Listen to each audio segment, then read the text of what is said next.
For Paralympian Brenden Hall, the crowd inside the London Aquatic Centre at the 2012 Games was unlike anything he had ever experienced. Oh, the atmosphere was unbelievable really in London.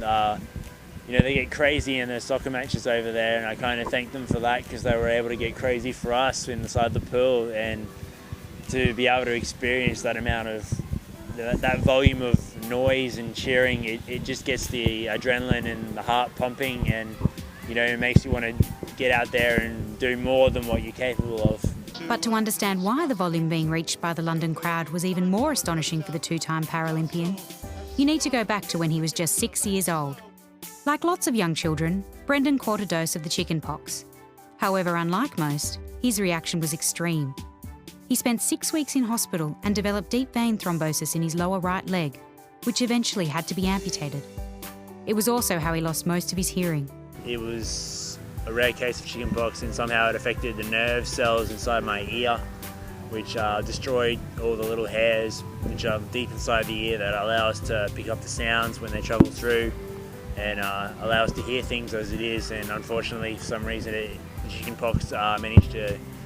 kill off those hairs as such, so killed all the hairs off in my right ear, so I have 0% hearing in my right ear and about 30% hearing in my left ear. Despite contracting a near-fatal dose of the virus, the resilient Queenslander had a strong connection with the water, and his top priority was to get back in the pool as soon as possible.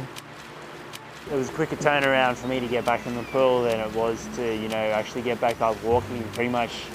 as soon as they let me out of hospital,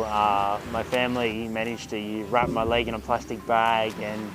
just sit me in the pool, and I sort of just float there and just get back in touch with the water, because I just started swimming, and to get back in the water was all I ever wanted, and they managed to do that for me, and it was the best feeling ever, getting back in the water. It was also during this period that Brenden was introduced to Australian Hearing. After initially using an FM system so he could hear his school teacher, he was fitted with a hearing aid by his audiologist when he was 7. When I first got my hearing aid, it was pretty amazing because I started hearing all these sounds that I hadn't heard before, and I was sort of just taking everything in as the days went by, because all these new sounds would pop up that I hadn't heard before, that I guess everyday people are used to hearing that we don't hear, like the sound of the wind or the birds chirping outside in the trees or the leaves going along the ground. I didn't hear much of that before I got my hearing aid, but once I got my hearing aid, I managed to pick up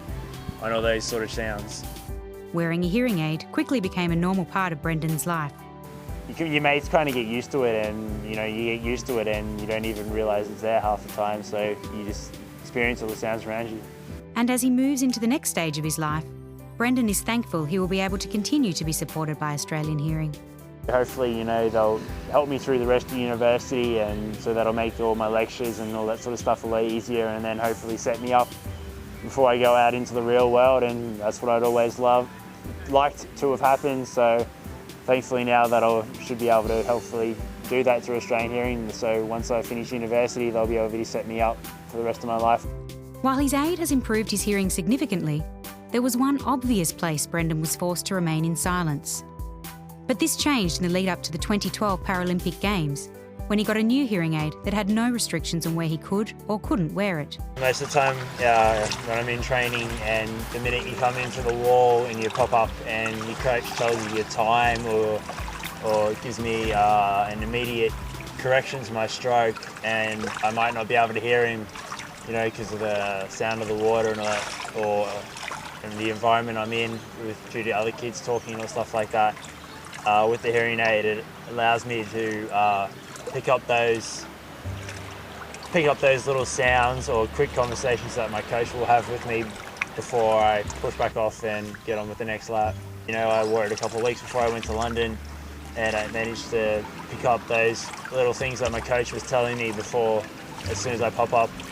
at the wall, and I was able to pick up on those things quickly and make those quick changes before going into London, and helps my outcome in London. When the London Games arrived, the athlete marked a major milestone in his journey by winning Paralympic gold in the 400 metres freestyle S9 class. Yeah, my goal in London was to win gold and come away with a world record in my 400 freestyle, and I managed to do that, where I broke my original world record by 4 seconds and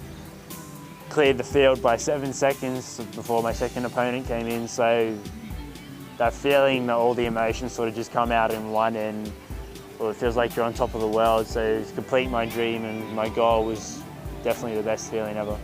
While Brenden reached the pinnacle of his sport in London, the volume of appreciation for the entire team's achievement was not lost on the swimmers. There was a few guys on the swim team who have hearing aids or have a cochlear implant, and when we were actually sitting in the stands in the pool, we actually had to take our hearing aids out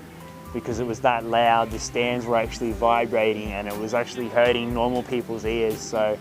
with the hearing aid on, it was kind of making us a little bit more deaf than what we already were, so we sort of had to take our aids out and just experience it as it was.